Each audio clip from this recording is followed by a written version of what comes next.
અધિકારી છે એમ પણ કહે છે અને અધિકારીની નીચે અધિકારી છે એ પણ એમ કહે છે કે આ સિમ્બર છે એ ઉના હોસ્પિટલને કંઈ સરકારી હોસ્પિટલને કંઈ લેવા દેવા જ નથી. તો એનો મતલબ તો પછી બંધ કરી દો. તો પછી અહીંયા સરકારી હોસ્પિટલને સરકારી કંઈ લેવા દેવા જ ન હોય તમારે તો સિમ્બર તો કંઈ બહાર બીજું તો આવતો નથી, સિમ્બર ઉનામાં જ આવે છે. તો આ બધી આવી રીતના કરી અને આ મશીનો પણ આવ્યા છે કદાચ સરકારમાંથી, તો પણ અહીંયા બધા વેચાઈ ગયા છે ને ખવાઈ ગયા છે. સોનોગ્રાફી મશીન છે કે નહીં અમે કહેવા માંગીએ? યસ યા નો? અહીંયા સોનોગ્રાફી મશીન છે કે નથી કયો મને? નથી તો પછી નટરાજમાં કેમ લખો છો? નટરાજ શું છે? નટરાજ પ્રાઇવેટમાં માણસ મોકલવાની જરૂર છે. શું છે? સીમરથી રેકી ઉના આરોગ્ય કેન્દ્ર ફરી વખત આવી ચર્ચાઓમાં. પ્રાઇવેટ હોસ્પિટલમાં સગર્ભા મહિલાઓને સોનોગ્રાફી કરાવવા માટે પ્રાથમિક આરોગ્ય કેન્દ્ર તથા ઉના સિવિલ હોસ્પિટલ દ્વારા મોકલવામાં આવે છે. હાલ અત્યારે ઉના સિવિલ હોસ્પિટલની અંદર સોનોગ્રાફી મશીન ન હોવાથી બહાર પ્રાઇવેટ હોસ્પિટલમાં સગર્ભા દર્દીઓને મોકલવામાં આવે છે. હાલ અત્યારે સરકારી યોજના અંતર્ગત ઉના તાલુકામાં 5 જેટલી પ્રાઇવેટ હોસ્પિટલને સોનોગ્રાફી માટે મંજૂરી મળેલ છે. આજરોજ સીમર પ્રાથમિક આરોગ્ય કેન્દ્રમાંથી રખુબેન હરેશભાઈ સોલંકી સગર્ભા મહિલાને સોનોગ્રાફી કરાવવા માટે ઉના પ્રાઇવેટ હોસ્પિટલમાં સોનોગ્રાફી કરાવવા માટે ગયેલ. ત્યાં હોસ્પિટલના સ્ટાફ દ્વારા સરખો જવાબ ન મળતા રખુબેન હરેશભાઈ સોલંકી સીધા ઉના સિવિલ હોસ્પિટલમાં ગયા. ત્યાં આમ આદમી પાર્ટીના નેતાઓ હાજર હોવાથી સગર્ભા મહિલાના ન્યાય માટેની રજૂઆત ઉના સિવિલ હોસ્પિટલમાં કરેલ. તેના વિડીયો હાલ સોશિયલ મીડિયામાં ખૂબ જ વાયરલ થઈ રહ્યા છે. અગાઉ અનેક વખત ઉના સિવિલ હોસ્પિટલ વિવાદોમાં આવેલ છે. દર્દીઓને પડતી મુશ્કેલી અને દૂર દૂરથી ગામડાઓમાંથી આવતા દર્દીઓને સરકારી યોજનાઓનો પૂરતો લાભ નથી મળતો. તેના માટે અગાઉ સામાજિક અને આગેવાનોએ પણ આંદોલન કરેલા છે. ઉના સિવિલ હોસ્પિટલમાં પૂરતા સાધનો અને મશીનરી ન હોવાથી દર્દીઓએ પ્રાઇવેટ હોસ્પિટલમાં ના છૂટકે જવું પડે છે. સરકાર એક બાજુ આરોગ્ય વિભાગનું કરોડો રૂપિયાનું બજેટ ફાળવે છે અને વિકાસના નામે કરોડો રૂપિયાની જાહેરાતો હેઠળ ખર્ચાઓ થાય છે, ત્યારે ઉના સિવિલ હોસ્પિટલમાં પૂરતી સુવિધાઓ કેમ નથી? આવા અનેક પ્રકારના પ્રશ્નો સ્થાનિક લોકોમાં ઊભા થઈ રહ્યા છે. Una Diu mirror news. મારું નામ સોલંકી હરેશ ખોડું, ગામ સિંભર. અમે અત્યારે સવારના 11 વાગે નટરાજ હોસ્પિટલમાં હતા. ત્યાંથી અમને એમ કીધું છે કે સોનોગ્રાફી તમારી નહીં થાય. જે અમને સરકારી હોસ્પિટલે લખીને આપી હતી ચીઠ્ઠી, એમાં એ કે નહીં થાય તમારી, અને કાલે એ કે કરવી હોય તો આવજો 4 વાગ્યા પછી. ને મારી બાઈને 5મો મહિનો હાલે અત્યારે, પ્રેગ્નેન્ટ બાઈને આવા ડૉક્ટર પણ એવા જવાબ આપે છે અમને. ઉનામાં અત્યારે આવ્યા છે, અમને નટરાજમાં ના પાડી એટલે અમે અત્યારે આવ્યા સરકારીમાં. એ સિંબર આવેલા હતા અમે આંગણવાડીમાં લઈ નટરાજ હોસ્પિટલમાં 11 વાગે. મારી માગ એટલી છે કે આ નટરાજ હોસ્પિટલના ડૉક્ટરોનો સ્ટાફને સમજાવો કે પ્રેગ્નેન્ટ બાઈઓ હોય તેને હરખા વ્યવહાર કરે. નટરાજ હોસ્પિટલમાં જશે, સોનોગ્રાફી ફ્રી થશે. એ લોકોએ અમને 11 વાગ્યાના અમે બેઠા, 11 વાગ્યાના બેઠા આ નટરાજ હોસ્પિટલમાં. અત્યારે અમને 2:30 વાગ્યાના સમયે વાહે વારો લેવાનો. 3 થી 4 કલાક હું બેઠો તો મારો વારો કેમ ન લીધો? ને એને છેલ્લે એમ કેમ કીધું કે 4 વાગ્યા પછી તમારું થશે સોનોગ્રાફી. મેં કરવું હોય તો નગર બીજા હોસ્પિટલે ગમે ત્યાં તમે વયા જાઓ. હોસ્પિટલ 11 વાગ્યા અમે ગયા હતા નટરાજ હોસ્પિટલ. પછી અમને કે બેઠો, અમે બેઠા ને આ 2:30 વાગ્યા લગી, તો અમને અત્યારે એમ કીધું કે તમારી આ નટરાજ હોસ્પિટલમાં નહીં થાય તમારું સોનોગ્રાફી, તમે બીજા ગમે તે દવાખાને જાઓ. આ ના પાડી દે મેડમે ખુદે, ડૉક્ટર સાહેબ છે ગાયનિકને એ ખુદે. અમે ઉના અત્યારે સરકારીમાં આવ્યા છે સોનોગ્રાફીમાં. ઉના સાહેબ અત્યારે દવાખાનું ખુલે એટલે કહે છે તમારી પાસે સોનોગ્રાફી મશીન છે કે નહીં અમે કહેવા માંગીએ? યસ યા નો? સીમરથી આપી છે. અરે સિમ્બર તો તમારી નીચે આવે ને. તાલુકો મોટો કે સિમ્બર?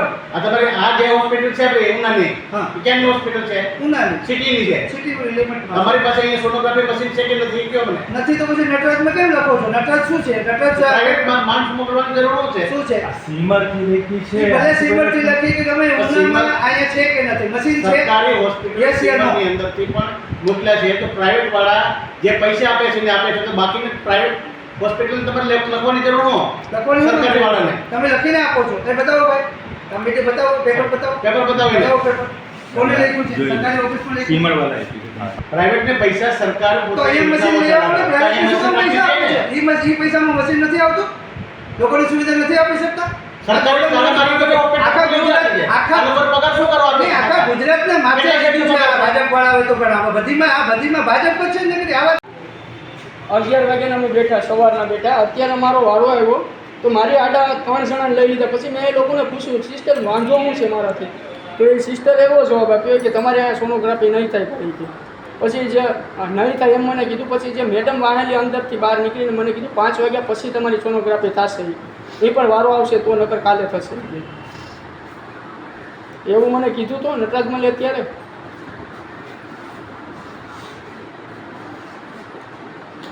સોલંકી રખુબેન હરેશભાઈ, કામ ચિંબર. ઉના રખુબેન હરેશભાઈ. હા, આજે જ અત્યારે મેં આંગણવાડીમાં ત્યાંથી કાઢવી ચિંબરથી. ઓકે. હું આમ આદમી પાર્ટી જિલ્લા પ્રમુખ રામભાઈ વાજા ઉના સરકારી હોસ્પિટલ સબ ડિસ્ટ્રિક્ટની અંદર આવ્યો છું. અહીંયાના જે CSC સેન્ટરો છે સીમર, એની અંદરથી જે સોનોગ્રાફી માટે જે ડિલિવરીના જે કેસ છે સરકારી યોજનાના, એ સરકારી યોજનાની પ્રાઇવેટને સોનોગ્રાફી કરવા માટેની 5 હોસ્પિટલોને મંજૂરી આપી છે. આ જે સરકારી જે છે સબ બરાબર એ ઉના સિટીની અંદર આવેલું છે ને, અને આપણા ગીર સોમનાથ જિલ્લાની અંદર વેરાવળની અંદર આવેલું છે. આ જે CSC સેન્ટરો જે છે એ ઉનાની નીચે જ આવે છે, આ સરકારી હોસ્પિટલની નીચે જ આવે છે. છતાં પણ આ લોકો એમ કહે છે કે આ સરકારી જે સેન્ટરો આવેલા છે CSC સીમર, એવા તો ઘણા બધા સેન્ટરો છે આખા તાલુકાની અંદર, એ સરકારી હોસ્પિટલની નીચે જ આવે છે. અને અહીંયાથી જ સોનોગ્રાફી કરો તો જ સરકારીની અંદરથી, અહીંયા ઉનાની અંદરથી કરો તો જ ઉનાની મદદ કરે છે. એની ઉપર જે છે એ અલગ છે એવું આ લોકો ઓફિસર કહેવા માગે છે.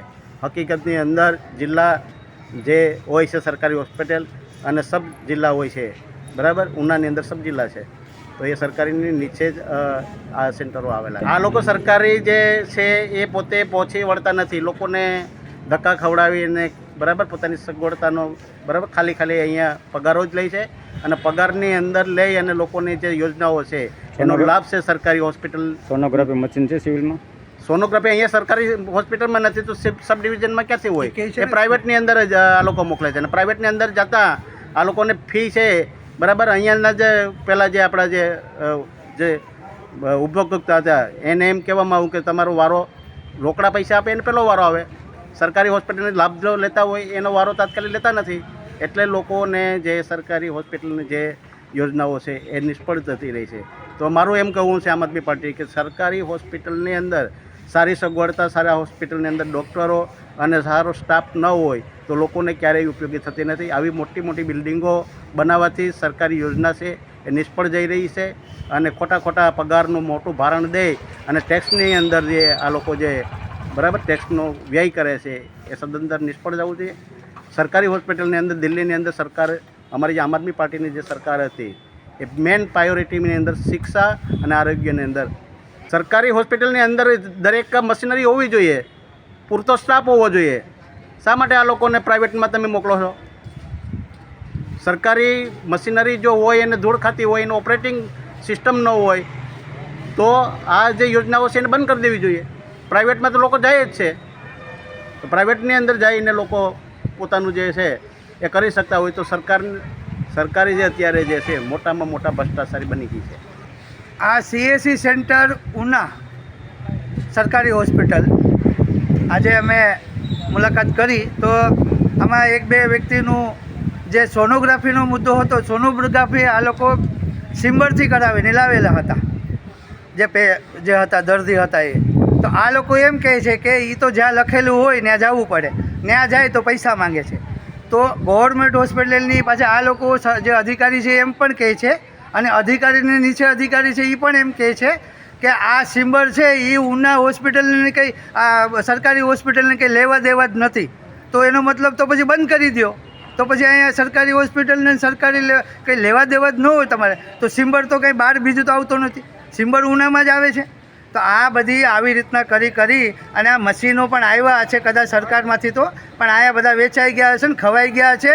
અને આ 4 લાખ ને 90 4 લાખ કરોડ 90 લાખનો અહીંયા જે કરજો થયો છે સરકારને હવે કર્યો છે આ ગુજરાત સરકારે, એ અત્યારે એ આ બધા આવી રીતના જ બધી થયો છે. ખોટા પૈસા જ બધી ઉઘરામણી કરી અહીંયા બધા ફાંકા ફોજદારી મારીને બધા મતદાન જેમ તેમ કરીને બધું ગોટાળા કરીને લઈ જાય, સરકાર બનાવી લે ને પછી દાદાગીરી કરે. પ્રાઇવેટ હોસ્પિટલ જ મોકલે ને ભાઈ, હોસ્પિટલમાં કાંઈ છે જ નહીં. આ બારીઓ દેખાય, હું 40 વર્ષથી હું જોઈને બેઠો છું, અહીં કાંઈ છે નહીં ભાઈ. આવા તો મેં ઘણી વખત અહીંયા વિડીયો બનાવીને તમને મેં બાઇટ આપેલી છે કે અહીંયા કોઈ વસ્તુ છે નહીં. અહીંયા પગારદાર કામ કરે અને પગાર થાય અને મોજ કરે. બીજું દીવ મિરર ન્યૂઝ આખા ગુજરાતમાં ફેલાયેલી એક એવી ન્યૂઝ ચેનલ કે જે ખૂણે ખૂણેથી લોકોને મનની વાત, અલગ અલગ પ્રકારના સમાચારો દર્શકો સુધી પહોંચાડતા હોય છે. એટલે આ દીવ મિરર ન્યૂઝ ચેનલને હું ખૂબ ખૂબ અભિનંદન આપું છું, ખૂબ ખૂબ શુભેચ્છાઓ પાઠવું છું અને આપ સૌને કહું છું કે આ ચેનલને તમે લોકો સબસ્ક્રાઈબ કરો અને શેર કરો. આપણા ગુજરાતને અને આપણી ગુજરાતી ભાષાને આગળ વધારો. જય જય ગરવી ગુજરાત. હાય, હું છું ક્રુઝિન સિંઘાનિયા. આપની આસપાસના સત્ય સમાચાર જાણવા માટે જોતા રહો દીવ મિરર ન્યૂઝ અને હા, લાઈક અને સબસ્ક્રાઇબ કરવાનું ભૂલતા નહીં. Thank you. હેલો, નમસ્કાર, જય શ્રી કૃષ્ણ. હું છું તમારો પ્રિય ખજૂરભાઈ. તમામ ગુજરાતીઓને કહીશ કે સરસ મજાનું ન્યૂઝ એવું કે દીવ મિરર ન્યૂઝને જોતા રહેજો. જય માતાજી, જય શ્રી કૃષ્ણ.